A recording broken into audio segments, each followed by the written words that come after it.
Đức Giê-hô-va là đấng chăn giữ tôi sẽ chẳng thiếu thốn gì. Ngài khiến tôi an nghỉ nơi đồng cỏ xanh tươi. Chúa dắt tôi đến mé nước bình tĩnh.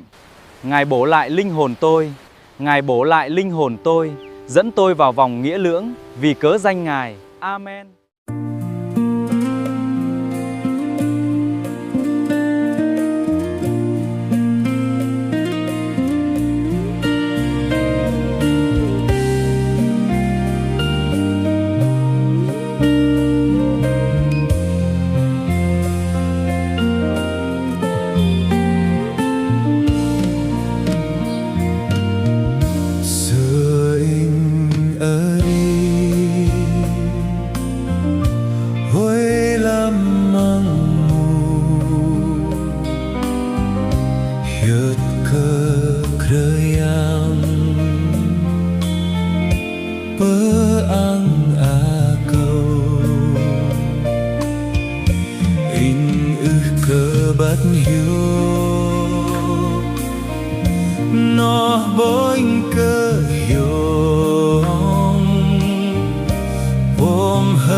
Con hát kia tơ rong hơ là te ba lơ tơ rong ơ sơ ngon in ta brao nhâm bật cơ tới krayang apin krayang pơ yo yo tơ rong yot ơ bơ mềm ơi đuôi bơi in yot lấy apin lấy pơ gơ in linh lang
con hát kia tơ rong hơ là te ba lơ tơ rong ơ sơ ngon in tơ brao nhâm bật cơ tới krayang